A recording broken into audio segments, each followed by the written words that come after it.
My son was with me. He goes to St. Matthew's, and I mean, she was on the same playground as he plays on. We are in the same carpool line, and she's just not there anymore. 大家好，我是小小，欢迎来到24探案。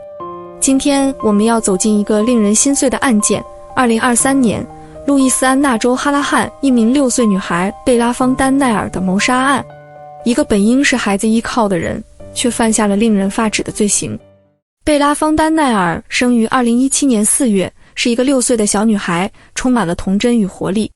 她生活在路易斯安那州哈拉汉，一个距离新奥尔良仅11英里的宁静郊区小镇。贝拉就读于圣马修使徒学校的幼儿园，喜欢迪士尼公主，热衷换装游戏，总是带着甜美的笑容。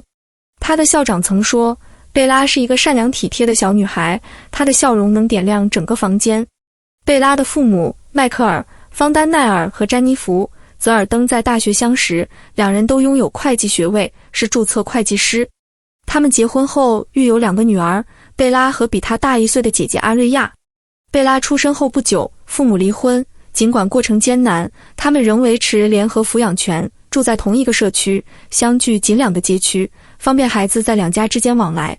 哈拉汉是一个安全友好的小镇，孩子们常在街头骑自行车或嬉戏。贝拉和阿瑞亚是邻居眼中的小公主，她们骑着单车或在车道上玩耍的画面是社区的日常风景。然而，这个温馨的表象下隐藏着家庭的裂痕和潜在的危险。2019年，迈克尔在巴吞鲁日的一家绅士俱乐部邂逅了汉娜·兰登，两人很快开始交往。汉娜是一名43岁的跨性别女性，也以布纳克·林或布纳克·兰登的别名为人所知。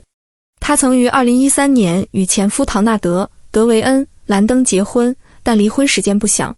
她还有一个在佛罗里达的儿子，但已失去监护权，母子关系模糊。在与迈克尔交往前，她住在亚拉巴马州莫比尔地区，距离哈拉汉约150英里。新冠疫情期间，汉娜搬进迈克尔位于哈拉汉唐纳德街的家，迈克尔全额负担她的生活开支，因为她没有工作。她成为贝拉和阿瑞亚的继母角色，但与迈克尔家人的关系冷淡。迈克尔的母亲芭芭拉·方丹奈尔和其他家人认为汉娜怪异且令人不安，与她几乎没有亲密互动。汉娜对詹妮弗·贝拉的亲生母亲尤为敌视，尽管迈克尔和詹妮弗早已没有感情。汉娜的嫉妒不仅针对詹妮弗，还延伸到贝拉和阿瑞亚。她似乎无法接受迈克尔对女儿的爱，或女孩与亲生母亲的亲密关系。为了掩盖这种疏远，她常与女孩们穿相似服装，试图营造亲密家庭的假象。然而，贝拉曾在学校向辅导员透露，她害怕去父亲家，因为汉娜对她和姐姐很刻薄。汉娜与詹妮弗的矛盾在2021年6月8日的一次公开冲突中爆发。那天，贝拉和阿瑞亚在哈拉汉河滨乡村俱乐部参加游泳比赛，詹妮弗、汉娜、迈克尔、女孩们以及詹妮弗的妹妹伊芙琳·泽尔登都在场。比赛后，詹妮弗想拥抱女儿以示鼓励，却被汉娜粗暴阻止。汉娜抓住一个女孩，声称那天是迈克尔的监护日，詹妮弗无权接触他们。詹妮弗试图解释她只是想抱一下女儿，但汉娜态度强硬，引发争执。迈克尔介入，建议汉娜让詹妮弗抱1分钟。汉娜不情愿地同意，却拿出手机录像挑衅。伊芙琳挡住镜头，要求停止录像。汉娜愤怒地拍开她的手，并抓住她的头发猛拉。伊芙琳反击，双方扭打，直到旁观者分开他们。警方赶到现场，汉娜态度不配合，谎称自己无辜，甚至否认有手机，尽管她提到过用手机录像。她还拒绝提供个人信息，谎称迈克尔也没有手机。最终，她因简单殴打被传唤。事后，汉娜申请对詹妮弗和伊芙琳的临时限制令，声称詹妮弗多次威胁并袭击她，还提到2021年3月17日的一起所谓足球赛袭击事件。法官于2021年8月5日驳回申请，认定他的指控缺乏证据。这次事件暴露了汉娜的控制欲和情绪不稳，为日后的悲剧埋下伏笔。2023年4月25日，星期二，是一个看似平凡的夜晚，但对6岁的贝拉来说，这一天将改变一切。那天，贝拉的父亲迈克尔正在肯纳的一家会计事务所加班，正值税务季，他的日程排得满满当当，经常工作到深夜。贝拉和他的姐姐阿瑞亚由祖母接送，下午早些时候，他们曾去探望父亲，在工作场所短暂相聚。这对姐妹花与父亲的互动充满了温馨，贝拉的笑声一如既往地感染着周围的人。探望结束后，祖母将2个女孩送回位于唐纳伦大道的家中，交由迈克尔的同居女友汉娜兰登照看。祖母在晚上7点30分左右离开，留下贝拉和阿瑞亚在汉娜的看护下。家中一片安静，表面上一切如常。汉娜此前曾通过短信向迈克尔保证，女孩们已经安然入睡，甚至提到牙仙造访了阿瑞亚，为她掉落的牙齿留下礼物。然而，这些消息只是汉娜营造的假象，掩盖了她内心的真实意图。监控视频捕捉到当晚的一些片段，显示贝拉在自己的卧室里穿着带有白色圆点的粉色睡衣，她显得不安，反复说着"我要奶奶"，声音中带着哭腔。这些画面后来成为庭审中的关键证据，揭示了贝拉在生命最后时刻的孤独与恐惧。汉娜的行为却异常冷漠，她甚至在贝拉的卧室门下塞了一条浴巾，似乎是为了掩盖某种声音。接近深夜，迈克尔终于结束了一天的工作，拖着疲惫的身体回到家中。由于过度劳累，他在客厅的沙发上沉沉睡去，未能察觉家中发生的异常。他没有检查女孩们的房间，也未曾想到危险正在他的家中悄然上演。午夜时分，汉娜独自走进哈拉汉警察局，她衣衫不整，显得有些迷茫，向值班警官请求使用电话，声称有家庭问题需要处理。当警察试图了解更多细节时，汉娜拒绝透露。她的言行举止让警官感到困惑，出于对她状态的担忧，警方联系了急救人员，将她送往医院进行精神评估。当时，警方并未将她与任何犯罪行为联系起来，仅仅认为她可能需要医疗帮助。4月26日清晨，迈克尔从沙发醒来，发现家中异常安静，贝拉和汉娜不见踪影，姐姐阿瑞亚安然无恙。他试图联系汉娜，电话却转到语音信箱。早上7点30分，迈克尔前往哈拉汉警察局报案，称汉娜和贝拉失踪。警方迅速展开搜索，先检查迈克尔的家，未发现线索。随后，他们前往詹妮弗的家，在前院草坪上发现一个陌生的白色10加仑绿桶。詹妮弗确认从未见过这个桶。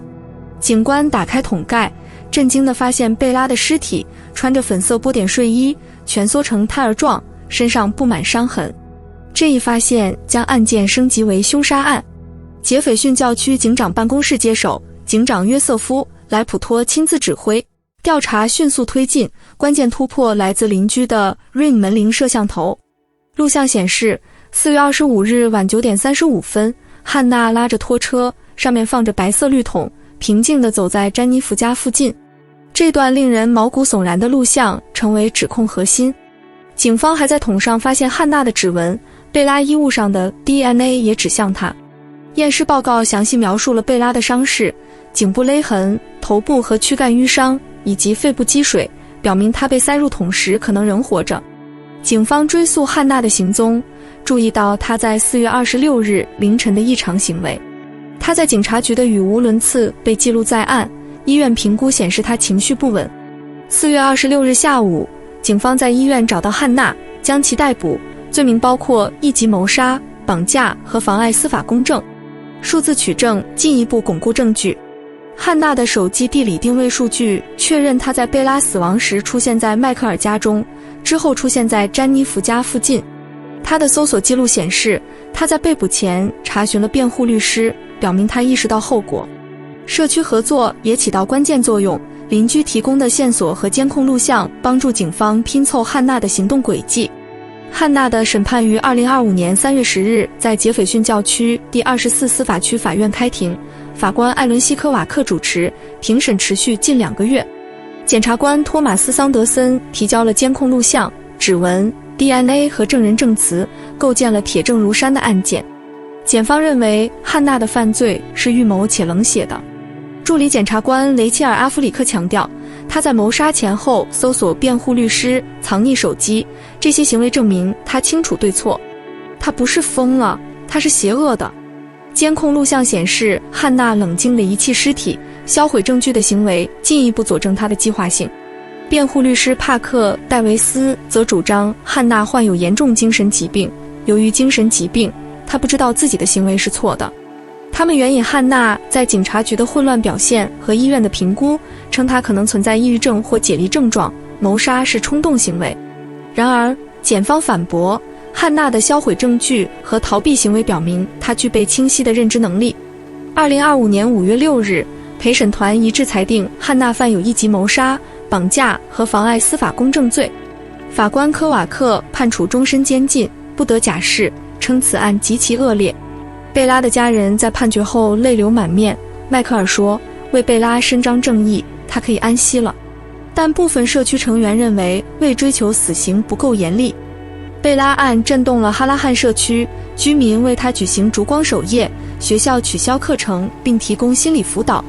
2023年5月5日，贝拉的葬礼在圣马修使徒教堂举行，与会者穿上红色，贝拉最爱的颜色，纪念她短暂的生命。案件引发了关于儿童安全、家暴和心理健康的讨论。美国每年约46万儿童失踪，像贝拉这样的悲剧凸显了熟悉成年人的潜在威胁。